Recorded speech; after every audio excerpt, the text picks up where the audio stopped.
anymore. Like I've spent too much time working at home. I had to go into the real world and put trousers on. And now I'm going to get some comfortable pants. I'm going to be back in a couple of minutes. He's wearing pants. Welcome, everyone. We're close to the end of the week. Sorry, that was by accident. So we're almost done, but it's been an amazing, amazing week.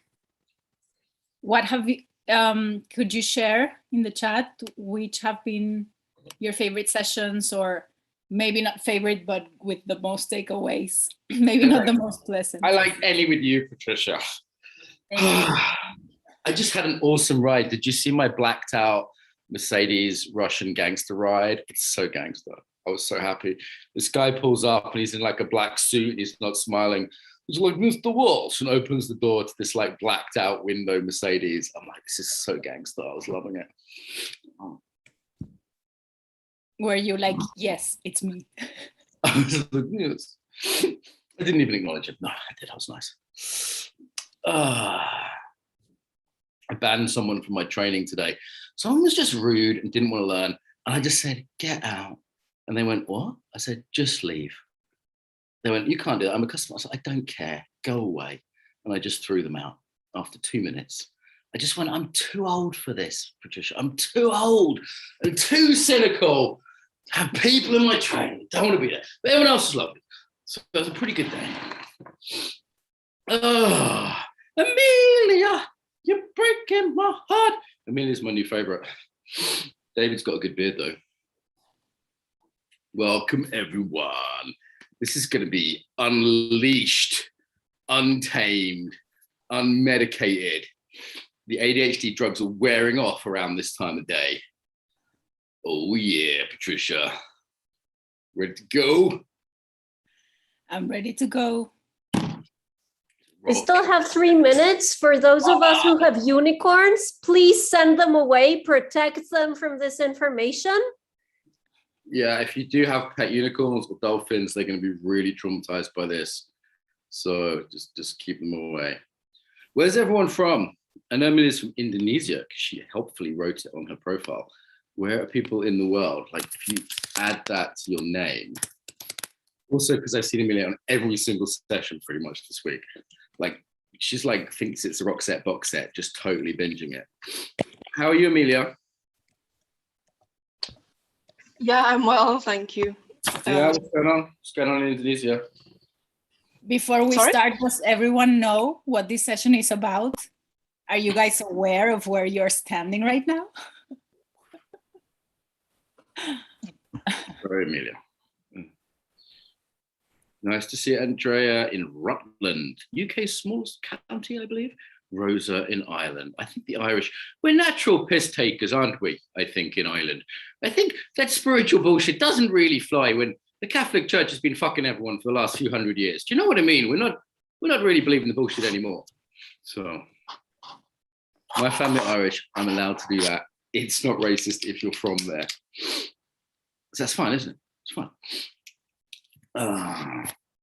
Ginger rights matter, Rosa. I'm spiritually ginger. I'm trans ginger. Identify as ginger. No. Vafa. Hey, Timmy. Can we have some cameras on? I want to see some spiritual people. Who's the most spiritual looking today? Let's have a competition. Put your cameras on. Who's looking most? Patricia, you're looking quite spiritual there today, I think. Virginia's always looking spiritual. Has anyone got a spiritual name? Any kind of like, you know, non-white people names count. So anyone got a spiritual name? No spiritual names? Your surname sounds quite exotic, Patricia. I've not met many people in Mexico with that name. Is it unusual there? Not really. I mean, it's not like Gonzalez or Perez or something that which are like the typical. It's like Smith and Jones. Aguirre is fairly. I mean, it wouldn't scare people. We're on time. We're on time. I have to start the recording. Okay, thank you. I'm glad there's a grown up here. Thank you, grown up. Laura von Oster. Okay, so welcome everybody to this session on fluffing the unicorn, how spiritual bypassing won't heal trauma. With us for this is Guru Walsh, who has had quite a lot of experience working with trauma. He's worked in 5 war zones with street kids, with the Russian LGBTQ community, police, aid workers, 3 militaries. And he has been sober for 14 years, which is why he's not riding unicorns anymore. The rest of us who are riding unicorns, we'll talk after he has to say whatever he has to say. Assisted by... With him is Patricia Aguirre, who's a yoga teacher, a trauma therapist. She combines 20 plus years of experience and learning in the Eastern arts with trauma healing modalities. And hopefully she'll be kind to those unicorns, because, you know, I'm worried. If you haven't attended a session with the Guru Walsh before, make sure you have headphones. There may be some interesting language used if you have kids around, or you're not alone. Make sure you're not just gonna fuck. We're gonna do the whole thing. We're gonna C-bomb, F-bomb, all the bombs. So if you got kids. And we'll be talking some more about how to heal from this session, how to heal your unicorns. We do have a Lance course coming up, which is great. And I'll talk to you more about that session. But I don't want to lose another minute of Guru Walsh and Patricia talking about fluffing unicorns. So I'll just hand over. Thank you, Virginia. Guru apparently means heavy. It's a cool word, actually. So I hope no one gets too offended by that. Oh, if you are going to get offended, this is so not the session for you. If, like California, if you're like waking up and you're thinking, you know what I'd really like this morning is to get offended and write a letter of complaint, we have a special trash can for those letters, okay? We just share the funniest ones around the team, so don't do it, don't do it. That being said, we're going to talk about, you know, spiritual type things in relation to trauma and the kind of ways those two things interact. That's what's on offer here. Saying that, we are going to be talking about trauma. So if you're feeling like, you know, you're not super well resourced today, maybe, you know, deep in some kind of PTSD type thing, you might want to have, you know, some therapy one-to-one instead. This is going to be fast paced. We still have a sense of humor in Europe. We're still allowed to make jokes. And, you know, that's one of the things that's going to happen. So if you take yourself very seriously, maybe you're in the perfect place, actually. Maybe you're in the perfect place. You can be offended into enlightenment. Yeah, I'm assisted today by Patricia. I had this session planned and then she was texting me like literally half an hour ago, some really cool stuff. So I brought Patricia in and I'm probably gonna like lead and she's gonna assist. So that's not the patriarchy, okay, Berlin, just chill out. It's just that I planned it and she's come in last minute and sometimes it's the other way around, you know? Cool, okay, so, how many sessions have you guys done so far? Can I have a few more cameras on, people who are here live? It'd be really nice to see a few more of you. Like, stick it in the chat. Like, have you done like 20, 50? If you're getting hardcore, lost count, Timmy. Okay. 15. All right. Just check in with yourself. Are you up for another fast-paced anarchic one? Because that is what this is gonna be. Where to begin? Let's start with the positives around trauma and spirituality. So actually meaning making and having a religion, interestingly, not so much a spirituality. Religion is normally demonized, right? Like people say I'm spiritual, but not religious. I'm religious, but not spiritual. And religion and meaning making is actually a resilience factor to trauma, yeah? So it can work the other way around where trauma can smash people's meaning making. These overwhelming experiences, people can lose their religion. Yeah, if you've ever listened to Michael Stipe's music, you'll have lost yours. So trauma can have that impact on spirituality, reducing people's spirituality and having them sort of see that, like, you know, life is empty and meaningless. And part of people's healing journey can be getting back a sense of the spiritual, the sense of the specialness of life. You know, life can seem very, I remember when I'd come back, I think, where was it? Ethiopia or somewhere. Life just seemed very flat. And the magic had gone somehow, right? It was just, this was kind of numbing in my system. And it was like, I was looking for something special and magical. And spirituality can serve that function it can alleviate suffering, and that includes suffering from trauma. And I want to kind of give it its due. You know, a lot of these practices like meditation and yoga are super helpful if done in a trauma-sensitive way. So do check out David Chevellen's session on trauma-sensitive mindfulness, the one on trauma-sensitive martial arts, the one on trauma-sensitive yoga. There is some education that's well worth having if you're working in those fields that can make them even better. And I think both Patricia and myself do actually love a lot of these spiritual practices. Is that fair to say, Patricia? I did my meditation this morning. I go to yoga regularly. I did conscious dance just a few days ago. Are you also a fan, Patricia, before people think we're kicking their kitten? Absolutely, absolutely.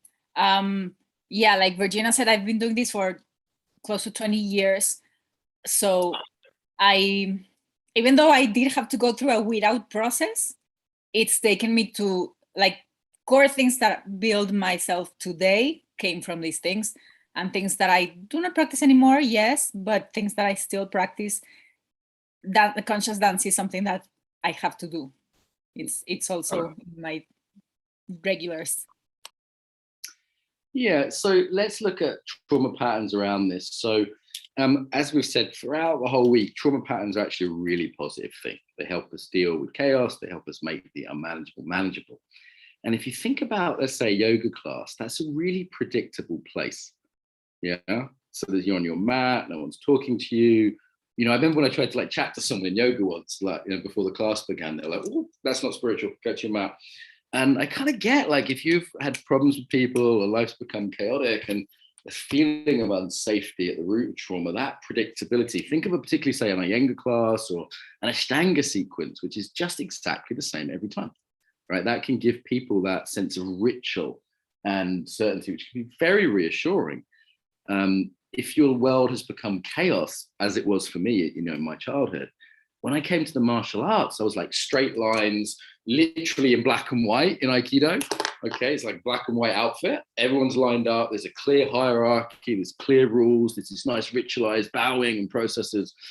You know, particularly if some of your stuff's around authority, like mine was, this kind of like submission to authority. And obviously there's a danger in that, right? Being told how to sit, stand, breathe. You know, imagine someone, the teacher, spend several years telling you how to sit, stand, breathe, and you get very used to complying. And then they say, hey, do you want to go out on a date with me? You can see the potential for abuse there, right? Because you've been on a compliance system for many, many years, potentially. So you just practiced with that person saying yes. You generally don't say no in the kind of the traditional spiritual arts. It's always yes, sensei, or yes, guru, or, you know, yes, whoever it is. So that's also, well, it's a good thing, or that predictability can be a dangerous side. Another thing is sometimes spiritual arts are saying, let's transcend the body, let's transcend the feelings. You are not your body. And if your body is a site of chaos, is a site of pain, is a site of violation, that's a really attractive message, right? There can be some relief in being like, well, my body hurts. Yeah, my emotions hurt. So luckily, I'm not that. I'm pure awareness. Yeah, which I'd actually probably agree with on the deepest level. Here's the difficult thing with this term, with spiritual bypassing. The idea with bypassing is something I don't want to feel or acknowledge that's in myself. So I'm going to use a spiritual method to not do that. Yeah. And that often is kind of trying to jump to a premature place in a spiritual journey without including. So Ken Wilber has this wonderful term, include and transcend. Yeah, one of the finest scholars out there on spirituality, close personal friend, lovely guy, Ken Wilber. And that include is important. It's not just transcend. And that can have a particular flavor to it. Maybe it's people all wearing white. Or Patricia, do you have a spiritual voice you can use for this session? I'm thinking about using my spiritual voice for the rest of the session. Do you want to hear my spiritual voice? I'd love to hear your spiritual voice. Is it sort of like not angry in any way, with the anger pushed down and maybe coming out sideways at little things when you don't do the postures properly? Or is it very genuinely loving? Yeah, I mean, it's funny because there's some truth in that, right? Sometimes you can feel how they're trying to sound like super peaceful, but it doesn't feel safe. Does your body react to that? It's yeah, like, I feel it. Yeah. This- Like they will be nice to me, but as long as I stay in this lane, right? Also, it can feel kind of inauthentic when there's been bypassing. So, I have friends that have spiritual names that they've taken on, Pali names or whatever. My friend Vidya Dasa is one close friend of mine. And that's fine, right? But sometimes people are retaking on a different identity. And it's like, I've got a new identity that isn't damaged. That old self is hurt. That's nothing to do with me anymore. I've got a new name and I wear special clothes and I speak special words or speak in a special way. And there can even be a kind of arrogance to this of like, I'm one of the special saved people now.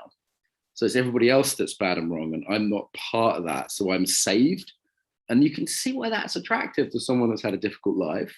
You'll even see just what I'd call a compensatory mechanism, right? It's like people that just don't get normal life success other places. I've seen this with yoga teachers, for example, like male yoga teachers. It's the first time they've had any real female attention quite often, right? And they're like, oh my God, all of a sudden, all these cute girls jumping around, they're just not used to it. But it's another one you'll see in the sort of spiritual scene is a denial of things that have hurt people, a complete rejection of them. So let's take some obvious ones. Masculinity, okay? Masculinity. The spiritual scene is a bit wet, isn't it? It's a bit wet. It's a little bit limp. It doesn't have much. Yeah, as one of my Russian friends said recently, male yoga teachers with their long hair, yes, they are. How can I put this mug? I find it a little dehydrating for me as a woman. She was basically saying they lacked the kind of masculinity that she found attractive. And anything that's kind of like agentic, by masculine, I just mean men. I mean, that yang sense of living, that's somehow seen as bad. We have to be completely accepting of everything, right? And that can easily be passivity. Other things, just power generally. Like trauma is often a disempowerment in response to a type of power. So money can be rejected as a type of power, right? It's more spiritual to be poor. It's more, these are worldly things, right? Any kind of authority, there can be really weird shadows around that, which can lead to some odd things going on. Patricia, anything on sort of what's often rejected or as a sort of pushed away rather than included in the kind of many spiritual communities? Well, a big one for me is the so-called negative emotions. Uh-huh. And the issue around this is that when people use that label, it's more like, oh, I'm feeling this and I shouldn't feel it. So I push it down again. Yeah. And the thing is, the nature of things is not to be pushed down and hidden. And it's like children, right? What happens if you keep pushing a child who's screaming back? He's gonna scream louder until you actually acknowledge them. And this is the very complicated thing about spiritual bypassing. It might work. It might work to play the nice person, to never be angry. But these things will show up somehow. Maybe not tomorrow, maybe in a year, maybe in 10 years. And if you keep meditating, the demon that you'll see there is very different to the demon that you might see here. My very personal advice is you want to see it here. And this doesn't have to be like alternative spirituality, like the Catholic Church as an example I've used. Anyone from Boston or Ireland can tell you what happens when you repress sexuality as part of our body and part of our being. Yeah. So, that is endemic. And I come from a Catholic background, and that's quite heartbreaking to me. So don't hear like I'm picking on the Catholics. It's quite heartbreaking to me. And it's unequivocally, been shown as a thing, I think now in a couple of countries at least. So this isn't just, obviously it's difficult to generalize. There's so many different types of spiritual traditions. Not all of them bypass, but often there is that element. The body is bad. Some emotions are bad. And let me just put this question to you guys in the chat. What's not spiritual? It's an interesting term. Like Ken Wilber actually has 7 different definitions of spirituality. Sometimes I play that I'm more spiritual than you game. So there's ways in which if we say something is spiritual, then something's not spiritual, right? So then we've said, okay, that's not allowed, or that's, it might make sense. So what is not spiritual? Yeah, so feeling superior, but then can I feel superior about not feeling superior? Right? You can get, there's a trap there still, you know? So there can be a kind of specialness to it, which again can make people who have been disempowered feel like they've got some power. There's an inflation that happens with some spiritual practices. If you look at something like Ashtanga, it's very testosterone building, or a lot of breath work. You know, you see people who are like spiritually inflated, and there's like a confidence, there's a power that's there. Sometimes it does come with some unusual abilities or sensitivities, right? So there can be that power. But, you know, I know a lot of spiritual people who think they've got some special magic power they actually just don't have, right? And it's an attempt at empowerment. And, you know, I've got sympathy for that from disempowered people. Yeah. It's like an attempt at empowerment from a disempowered person. I get it. Yeah, judgment. There's one. I love judgment. Judgment's one of my favorite things. Okay. So, you know, sometimes that means no discernment even, or it means no moral judgment. Okay. If you, I don't know, put babies on spikes, I am judging you morally, right? Like that's okay. It's like no judgment. Like he's putting babies on spikes. That's not allowed. No judgment. No, fucking stop it. That's not cool. Yeah, it's making baby kebabs. Don't do it. Yeah. So it's, you know, so it's traumatized by the baby kebab image. So it's this idea of no judgment is bollocks. I judge that judgment. No judgment itself is a judgment. That's a contradiction. Yeah. And it's sometimes it's against agency, and sometimes this is also against responsibility. Like Patricia, I was almost late for this session. And it wasn't because I didn't leave enough time for the Moscow traffic. It was because the angels didn't want me to be here, so they put traffic in the way. And you know, also it's like it's not, you know, the energy wasn't right. Like I'm just not feeling it, right? So it's like I'm really sorry to like let you down and, you know, turn up late, but you know that was the universe didn't want me to be here. Has anyone blamed the universe for anything lately? Yeah, don't. Like, it's Mercury rising. You sure you're not just a dickhead? You sure you're not just a twat? Like, it's not Mercury rising, is it? Really? It's like, come on, I don't even know what Mercury rising is, but just there's a strong correlation between people talking about Mercury rising and them being knobheads. It's actually Mercury retrograde, Mark. Oh, sorry, I don't fucking know what that means. It's Mercury retrograde. That's the bad guy. Thing is in the sky, and therefore I've let you down. I'm really sorry. Yeah. So it's using spirituality as an excuse. Toxic positivity. There's loads of stuff on this literature now, like the tyranny of telling people they have to be positive all the time. It's a kind of tyranny, right? And people will be bypassing the parts of them that are. Alan's brilliant on this, by the way, in terms of like getting in touch with like rage and anger and fear and all these things that are supposedly negative, but can have some really positive impact. Like if someone's in dorsal vagal shutdown, to get to ventral vagal co-regulation, they have to go through rage or fear. Like that's the next step up on the hierarchy. There's a neurological hierarchy. So if you're in that freeze response shutdown, getting in touch with your rage and anger, how not okay it was, that motherfucker did things to you that he fucking shouldn't have done, that can be a really positive move. And then you get to forgiveness and love and calm and co-regulation. But you can't jump there. Right? Just neurologically, you can't. So this isn't some weird psycho advice. Yeah, Debs Damon's brilliant on this stuff. Patricia, you've got a few more, haven't you? You texted me some really good ones. I hadn't quite thought about it before. So I was like, let's get Patricia on quick. Yeah, I actually have episodes on my podcast for each one of these. And I really had to set time to do this because I see it happen so much, like to actually make me get off my ass and do a fucking podcast. Like for real, I was like, I cannot stay silent about these things that are happening. And the more access to this very easy access to spirituality, I'm not saying it's bad, but of course that quick access allows for a misuse and misunderstanding of it. And I say this constantly, it's not that these spiritual truths are bad. Like we want you to, like the ideal state would be forgiveness, because apparently with forgiveness comes peace and calm and whatever. But forcing yourself to go there can be super damaging.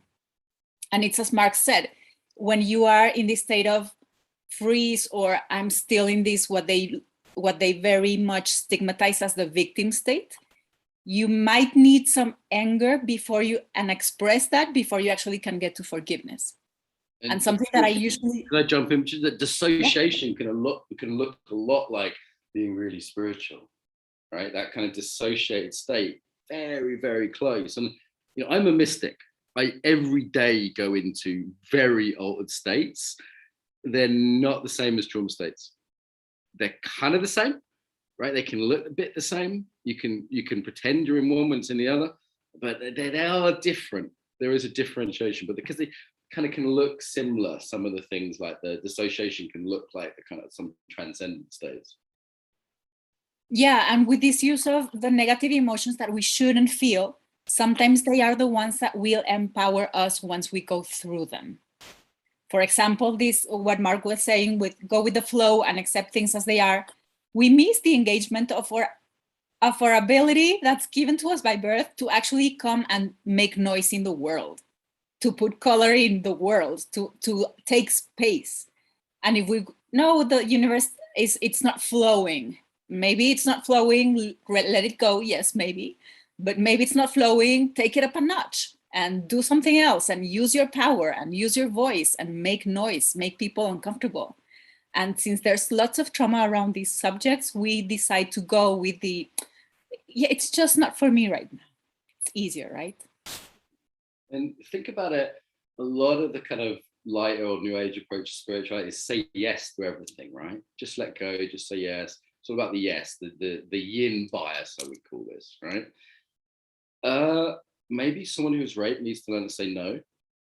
Maybe that's going to be the most powering thing for them, is not the sense of acceptance, but the sense of actually boundaries, of actually saying not cool, right? So the no, which is often not part of spirituality, is as important as the yes, which is the acceptance and the mindfulness and the kind of yes side of things. Yeah, this is why I say it's this spirituality that's not really well founded, really well established. It's really misunderstood or not complete, because we think, oh yes, I should say yes to everything. But you'll see what I mean by this shortened vision, or I sometimes call not yet ripe. Because when we go into this yes, we think it's only the positive and the happy things. But how about yes also to my no? Yes also to my resistance. Yes also to my not now. Yes also to my fuck everyone. And this is the real yes, not the one from the previous steps, right? That's why I said, yes, there's truth in that, but the way that we apply it, it takes a very different stage. Yeah, talking to fucking everyone, we should talk about Tantra a little bit. So, you know, in terms of like excuses for playing out trauma patterns, whether it's hypersexuality or hyposexuality, because trauma is just, as Patricia says, too much or too little of something, right? Like a plus or a negative. So it could be I'm spiritual, therefore I'm celibate. And I'm not, again, celibacy, I did it for several days once. It was a wonderful practice, wonderful practice. Actually, it was 40 days. So, but equally, it could be I'm going to have loads of partners, and that's really spiritual because I'm not attached. Monogamy is, some sort of attachment, right? And I'm not against monogamy either. I'm not against polyamory, but where's it coming from?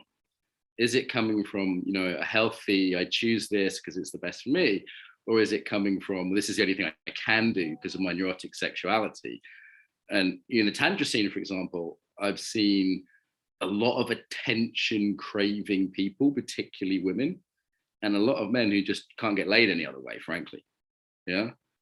And so using spirituality to hide a pattern. This is not everyone, there's some wonderful groups out there. Yeah. But using the spirituality to hide a neurotic pattern, to justify it, to say, it's not that I have trauma, it's, Patricia, you've got a few good examples of this, right? Patterns that people hide their trauma patterns behind this sort of spiritual justification. Yeah, and what I was talking to Mark earlier is the thing with trauma is to go slow, right? In many ways. So sometimes, yes, it's okay to say sex is not spiritual and withdraw from it.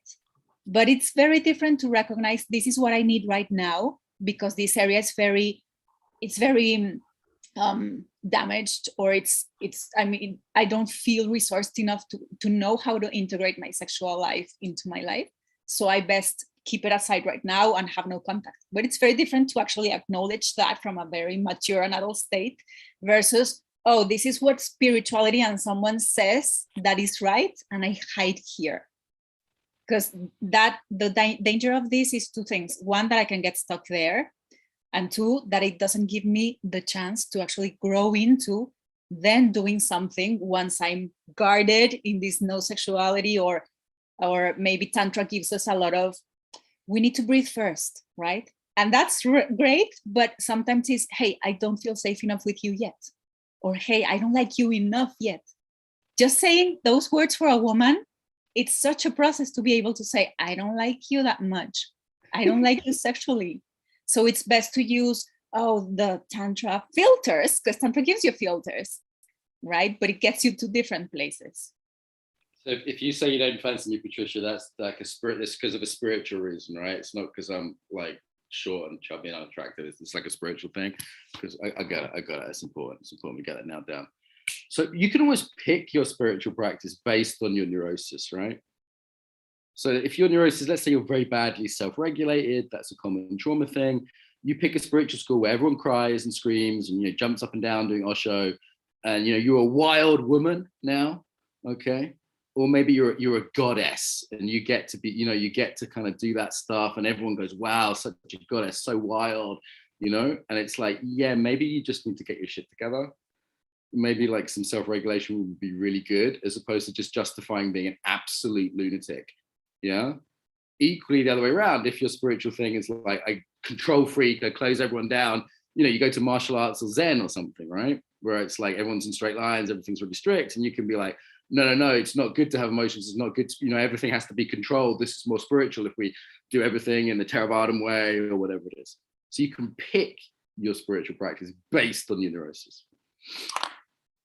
Anything we haven't covered here, people listening, is there any spiritual patterns you want us to mercilessly take the piss out of for the good of humanity?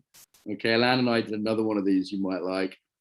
Do watch the great guru JP Spears, okay? I did do it first. I did a video called Are You a Spiritual Wanker over 12 years ago.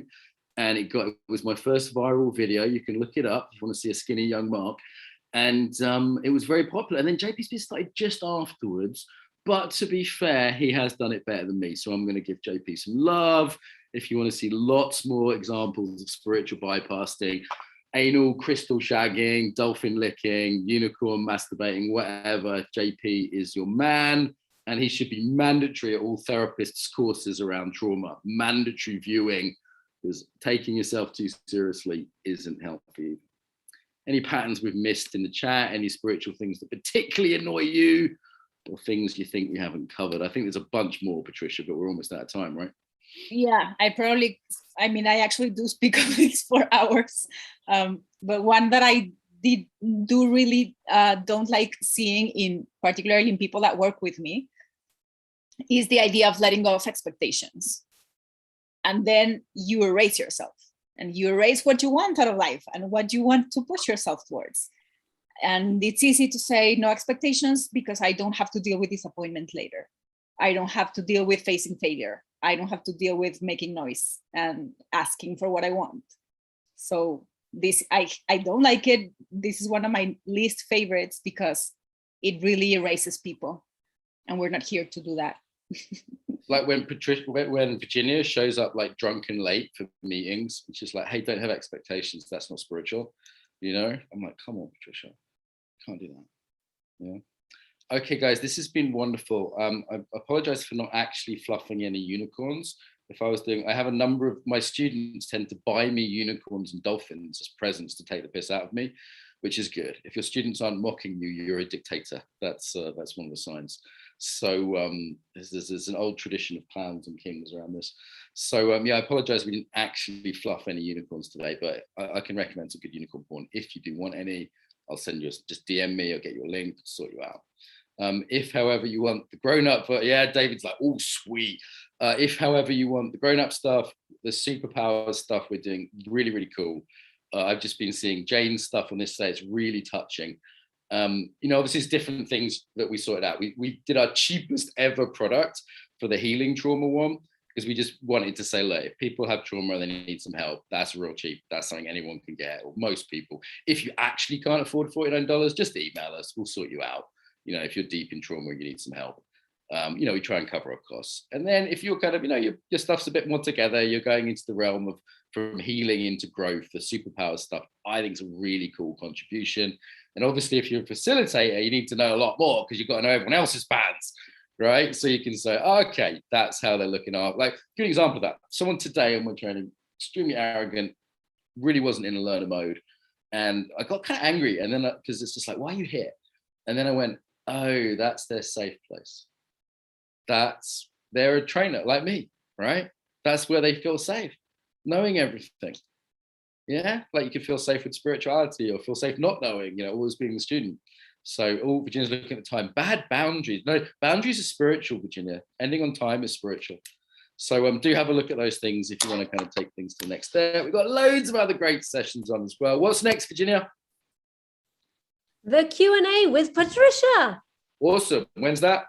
And that's in 30 minutes. And then after that is Betsy Palatin. Betsy's great. So she's a senior student with Peter Levine. Really like her style, brings her own stuff into it as well. Very down to earth, very just practical stuff. So yeah, I hosted Betsy in Brighton. She's brilliant. All right, we'll officially end it there. But if you're the special people who are here live, I wish I had a fancy pass so I get to stay for Q&A. Yeah. I've got trauma scarcity issues. Then no, we're going to stop the recording, and the rest of you will do a little bit of Q&A. So do you have any questions for me or Patricia about spiritual bypassing? Prices are in US dollars. Yes, they are. So they're cheap. I have no idea what Canadian dollars are like. So you have to apologize after you pay for it or something. Patricia, question for you there.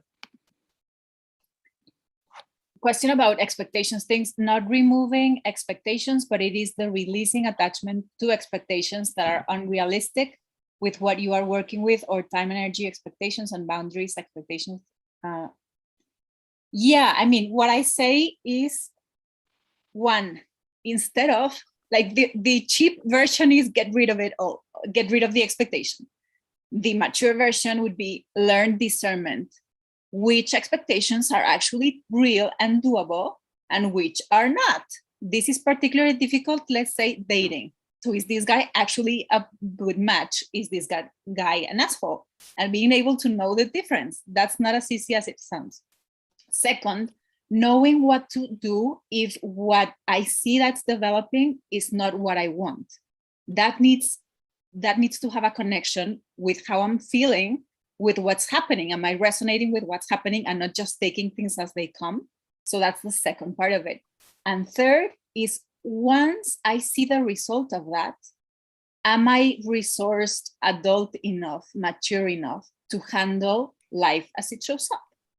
So whether that's the failure of a business, the failure of a relationship, or when a relationship is going to ask me for another step.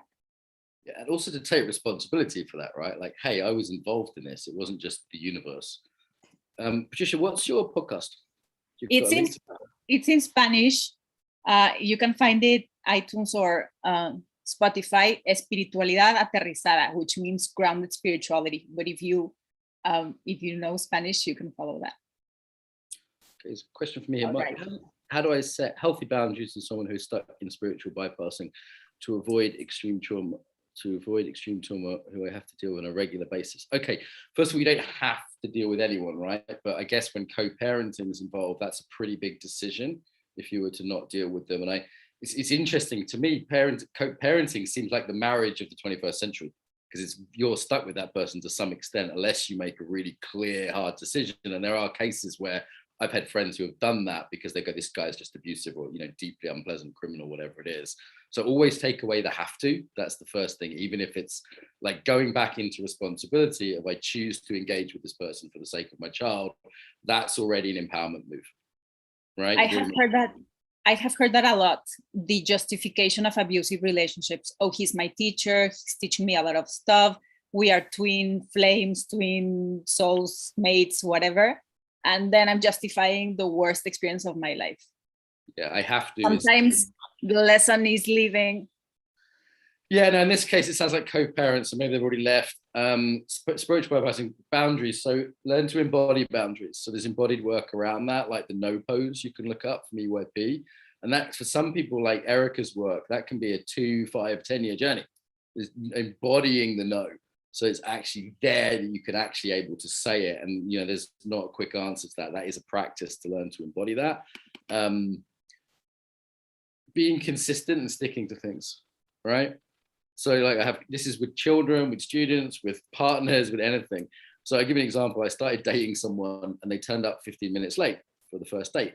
And I just sort of, you know, sat down. I said, oh, don't worry, I get a drink. And as they sat down, they kind of relaxed. I saw them sort of go from that sympathetic state into a bit more relaxed state. So I said, at that point, I said, look, it's actually really important to me to be on time. And if you are running late, can you text me? Because often I'm quite busy and I'd really appreciate that. So like from the start, I put that in, yeah. And this person actually said, no, that's not okay with me. And I'm a woman and I'm allowed to be late. And if you cared for me, you'll wait. Like her whole story was that her being late was a sign that I liked her. And I just went, this isn't going to work. This isn't going to work. You know, well, that date lasted about 20 minutes. So, you know, how that people treat you as you tolerate. Right? That's a tough love truth. People treat you as badly as you tolerate. And I don't tolerate a lot these days. So lots more we can say there, but great question and wish you well. Sounds sticky, sounds tricky, so wish you well there. How to spot spiritual bypassing. So it will be some emotions are bad, yeah, and there is a certain embodiment to this kind of up and out, slightly dissociated kind of airiness. So they're the two things I'd look for straight away. Wearing white, giving yourself a silly name, and speaking in a breathy voice and being from California are all bad signs, though. Okay, they're all red flags for me. Any others, Patricia, to add to that? I'm gonna give love to California because I love it. Yeah, things that may not be so evident when people are basing their decisions on an outside standard and not something that makes sense to me. So I'm choosing to do this because my teacher, because vibration, because whatever, but it actually makes sense to me. Yeah. Any sense of special and different. So when you meet like just really grounded, down to earth Buddhists, they're like, yeah, I'm a Buddhist, or yeah, I'm a vegan, but it's not a big deal, right? It's like, yeah, I'm just a dude and this is my practice and I find it helpful. There isn't a sense of other, a sense of better than, a sense of specialness. Like, if you only had the magical powers of Reiki, you too would know that you muggles who don't have this power, muggles are from Harry Potter. How can you challenge it in a way that can be heard? Pushing people down flights of stairs, hanging people out of windows, slaps are pretty good. Often like any trauma pattern, it's difficult to challenge because it's my piss-taking nastiness aside, right? That's how someone feels safe. Sometimes you patiently wait for your friends to move through the stage. Yeah. And you kind of say, yeah, if you want a really decent book on meditation, try this one. Yeah. You can give them a few nudges. And I think being an example of someone who is involved in spiritual practice without being a total wanker about it is a really helpful thing too.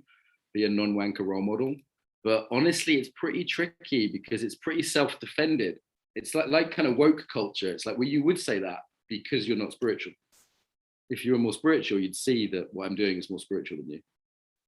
Yeah, so it is pretty self-defended, and I can have compassion for that when I think of it as a trauma pattern. Yeah. Cool. Any other questions there? 12-step programs. I love 12-step programs, except they have yin and yang in them. So the acceptance to change the things you can't change, but also the yang courage to change the things you can, motherfuckers. Yeah, they've got the yin and the yang in them. And I think they're particularly useful for establishing boundaries for people that have had chaos. And in later sobriety, some parts of them become less useful. Okay, but I'm not going to badmouth them because free of charge, it's the world's largest anarchist organization that's helped millions of people free of charge. And I just think that's a really beautiful thing. And I see a lot of people, while not perfect, I want to honor them because it's really easy. It's just too easy to badmouth them.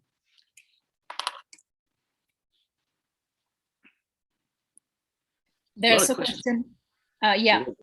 Can we frame that also bad emotions are part of a spiritual life, meaning in the integration of an embodied life? I would say that I could speak about this for like 10 hours, and I also could say this, that spirituality wants, or like fake or not mature spirituality wants to make you nice, while mature spirituality wants to make you real and authentic. This is, of course, real and authentic are not excuses to be an asshole and to be mean to people, but a process of integration of all of your parts. So wonderful question. I only practice to learn how to discern what is good for you or not. This is actually a really profound question for anyone with trauma, because often trauma, people are really disconnecting from their own needs, right? So it sounds like a trite answer, but feel it. But that's not something someone can just do if they've got numbing, dissociation, etc. Right? So there's a whole journey in being able to come back to the body in a titrated, safe way, so you can go, oh, I enjoy that. Oh, I don't. And even if something's enjoyable, is it enjoyable because it's familiar rather than good for you? And people will often pick that which is familiar but quite atrocious, which is, for example, people repeatedly getting abusive partners, because that person fits the mold. Maybe it started with their dad or their mum or whatever. So that is really one to be careful of, like in terms of someone fitting the mold of, oh, it's just so easy and comfortable. And it's like, yeah, because they're exactly like the last person who treated you like crap. So that is one. The other thing is people show you real quick. Like this girl on the date, she was like, no, I'm going to abuse your time. That's how this works. I get to do that. And I was like, no, you don't. So she was interviewed. That was an abuse interview. Do you know what an abuse interview is? She's checking to see if she can abuse me. And she found out she couldn't. So she moved on to some sucker, right? She moved on to some damaged person who could get abused. People will tell you real quick how they're going to fuck you over. They'll do it real quick. They'll do it in small ways. For example, you'll say, hey, what do you want to have for dinner? And you'll say, you know, I'd kind of like Chinese. And they're, yeah, great, we're having Indian. So what? They just totally discounted your need. You just totally discounted your point of view. So pay attention to those early warning signs, because they're nearly always good thin slicing, it's called. What's that you said, Mark? What's it called? An abuse interview. Oh, I think I made up the word. So what I noticed, I made up the word after being in dating and just seeing that some people were testing to see if they could fuck me over in different ways. And I was just like, yeah, no. And then I'd see those people leave real quick. Yeah, because it's like boundary testing. It's boundary testing is also, can I cross your boundary? Yeah, we call it power plays. Yeah, like, can I take food off your plate without asking? Right? Is yours also mine? Patricia's like, what? That's just being a woman. What are you talking about? Yes, of course. No question about that. That's Mexican food culture. What do you mean asking to take someone's food? No question. Try that. You will have a fork in your hand if you try and take food off my plate. So, okay, last few questions. You get what you settle for, great. Can we frame that also bad emotions are part of spiritual life? Yes. And later on, you might say, you know what? Let's not cultivate anger because it isn't helpful for my meditation. That's not the same as repressing anger. Yeah. So as a Buddhist, you know, anger is one of the hindrances, right? It's one of the things that doesn't help my spiritual practice. Okay, but I'm not going to like just sit there hating on people. Yeah, Alan said anger's good, so fuck that guy, you know? But that's just not going to be helpful, but there's a different stage in that, you know? Yeah. Your energy mark is off the Richter scale. Well, I only taught a little bit today, so I've got loads of energy left. By the way, that's another thing that happens with healing trauma, is energy frees up. I don't mean this in some abstract, you know, cheese sense. You've just got more energy for life because it's not bound with tightening your muscles and pushing emotions down. It's just like, yeah. The hyperarousal is a good thing once you take the edge off it. That becomes a superpower. Make sense? Yeah. So it's you got to turn the amphetamine into like a nice cup of tea. So it's for me, there's real superpower in the energy that trauma can free up. Ventral vagal plus a little bit of sympathetic is called play. Right? So there's energy, but it's kind of nice energy. Yeah. And play can shift easily into like fighting, right? It can go to the pure sympathetic if you like too much, you know? So you see two dogs and they're playing, and then one just accidentally bites the other one a bit hard, and then it's straight into fight. So the sympathetic's still aroused, but you add the ventral to that, and then it's playfulness. Oh, no, so much good stuff. This is Patricia, should we do a course on this? What do you reckon? Patricia's spiritual bypassing course with JP Spears as a special guest. What do you reckon? I love talking about this subject. So yeah. Yeah, narcissists definitely do that. They call abuse interview. Maybe I made that up. Yeah, okay. We better have some boundaries here in this, because you're teaching again real soon, right, Patricia? Yeah, 15 minutes. What are you teaching? Q&A. Just Q&A? I think my dinner date just cancelled because she's testing my boundaries, clearly. So if you want me to join, I can. If not, just tell me to bugger off. So why don't we take a break,